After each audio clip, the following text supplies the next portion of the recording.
আমরা ঠিক একদিন আগেই দেখেছি তাওহিদ হৃদয়, আমরা আগের শোতেও কথা বলছিলাম তার ওনারই গ্রেফতার হয়েছে জি বলেন। আচ্ছা যাই হোক, তাওহিদ হৃদয় ভালো করেছেন। সো ওই যে ওইটাই যে এলপিএল নিশ্চয়ই সেই কাজই করবে যে পরবর্তী থেকে নতুন করে ভালোভাবে আরো ফ্রেশ স্টার্ট করা যায় কিনা। বাট আপাতত এবার বাংলাদেশের অনেক প্লেয়ারকে তারা নিয়েছে এবং জাফনা কিংসের হয়ে তাওহিদ হৃদয় নিচের দিকে খেলেছেন। আমরা কালকে দেখেছি 6 নম্বরে নেমেছিলেন খুব সম্ভবত, এবং নেমে ফিনিশিংয়ে মানে তাওহিদ হৃদয় যে ফিনিশও করে আসতে পারে না তো দুর্দান্তভাবে 8 বলে 31 রান, 4টা ছক্কা, স্ট্রাইক রেট 387.50, প্রজেক্টেড স্কোর যেটা ছিল জাফনার সেই মুহূর্তে সেইটাকে তিনি ছাড়িয়ে নিয়ে গেছেন। অ্যাবসলিউটলি রানটা এই 31 রান মাইনাস করেন, রানটা হচ্ছে 171 এবং তারা কিন্তু অপোনেন্ট কিন্তু 180 প্লাস করেছে, 82 বা 3 করেছে। AKS অর্জন করলো গিনেস ওয়ার্ল্ড রেকর্ডস।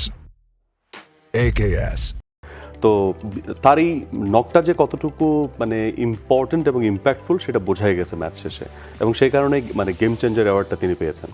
তো 8 বলে 31 এটা দেখতে যেমন লাগছে তার চেয়ে বেশি ভালো লাগে যখন আমরা বলি যে 20তম ওভারে তাওহিদ হৃদয়ের ব্যাট থেকেই এসছে 30 রান আর একটা ওয়াইড মানে 31 রান।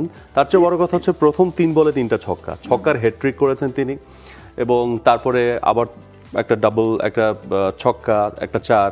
So excellent batting. 3 নম্বরে নেমে তার যে রোল ছিল সে অ্যাঙ্কার রোল প্লে করে সেদিনও শেষ ওভারে গিয়ে তিনি হচ্ছে সম্ভবত 19 রান নিয়েছিলেন ওই ওভারটাতে, এবং এখানে যখন নাম্বার 6-এর রোলটা দেওয়া হলো ফিনিশ করতে হবে তখন এসে তিনি 1 ওভারে 31 রান নিলেন।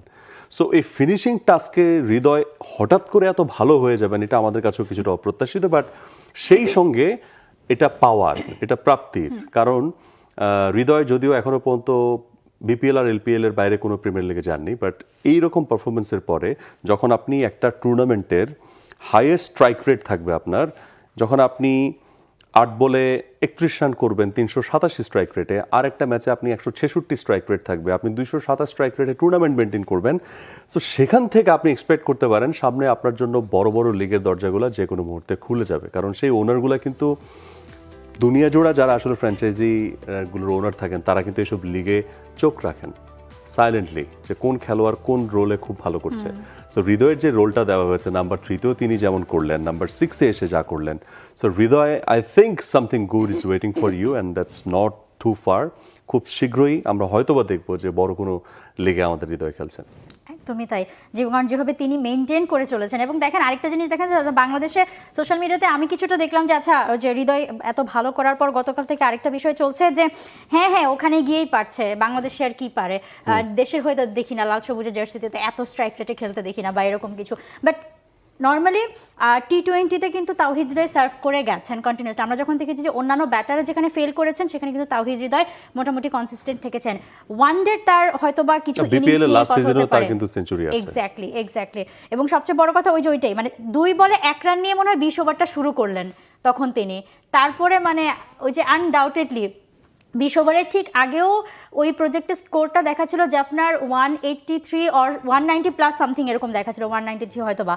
তো সেখান থেকে মানে 200 প্লাস চলে গেল তাওহিদ হৃদয়ের ব্যাট। এবং আপনি যেটা বলছিলেন যে মানে অপোনেন্ট তো করেছে 180-র ওপর রান করেছে, সো এক্স্যাক্টলি মানে হৃদয়ের রানটাই জাফনাকে উতরে দিয়েছে। এবং সেই সাথে জাফনা কিন্তু আসলে টেবিলের টপ দিকেও চলে যাচ্ছে, 2 নম্বরে আছে এই মুহূর্তে। এবং হৃদয়ের পাশাপাশি নুহুল হাসান সোহানকে নিয়ে আমরা কথা বলেছিলাম যে নুহুল হাসান সোহানকে লাস্ট শোতে আমরা কথা বললাম যে ওপেনিংয়ে নামিয়েছে এবং ওপেনিংয়ে নেমে তিনি আসলে সার্ভটাও করেছেন। আজকেও কিন্তু খেলা ছিল গল গ্যালান্সের, সেখানেও তিনি ওপেনিংয়ে নেমেছিলেন কিন্তু সেখানে 32 বলে 33 রান করেছেন। একটা জিনিস আমি দেখছিলাম সেটা হচ্ছে যে টি-20 সুলভ হয়তো না বা ফ্র্যাঞ্চাইজি লিগ সুলভ হয়তো তার এই ইনিংসটা ছিল না, কিন্তু আলটিমেটলি ওই যে অপর পাশে তার যিনি পার্টনার ছিলেন স্যাম, তিনি কিন্তু স্ট্রাইক রোটেট করে যাচ্ছিলেন। আরেকটা জিনিস ভালো ছিল যে মানে নুরুল হাসান সোহান আজকে ডট তেমন একটা খেলেনি, সো 32 বলে 33 মানে একটা মাত্র সেখানে তিনি বাউন্ডারি খেলেছিলেন, কিন্তু এছাড়া কিন্তু বেশ মানে ভালোভাবে মানে স্ট্রাইকটা রোটেট করে খেলেছেন, মানে একটা ছক্কা 3টা 4 প্রেসার, হ্যাঁ প্রেসার ক্রিয়েট করেছেন যে যাতে ডট খেলার প্রবণতাটা কম ছিল তুলনামূলক সোহানের মধ্যে।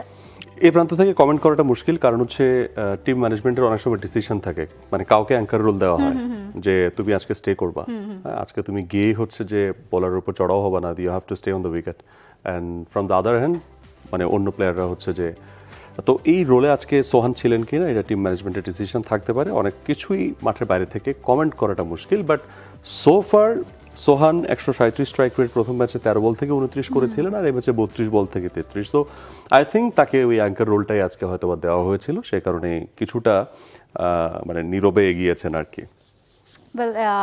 সময় আসলে ভালো যাচ্ছে লঙ্কা প্রিমিয়ার লিগে বাংলাদেশিদের, এরপর But we are watching মিরাজকে opener দেখার Sohan. মিরাজকে We are watching opener Sohan. মানে এটা একটা অন্যরকম। দেখেন প্রথমত কি আমরা সোহানকে ফিনিশার হিসেবে খুব ভালো রোলে দেখেছি হ্যাঁ। বেশ কিছু। আপনি যদি বিপিএল এ বলেন রংপুর রাইডার্সের হয়ে এখন নিশ্চয়ই আপনার মনে আছে যে লাস্ট ওভারে 30 রান রংপুর রাইডার্সের হয়ে সেই ম্যাচে সোহান যে নিয়েছিলেন, সেটাকেই টপকে হৃদয় রেকর্ডটা হয়েছে যে মানে কোনো বাংলাদেশি ক্রিকেটারের মানে হাইয়েস্ট মানে লাস্ট ওভার রান সেটা যে 31 করেছেন।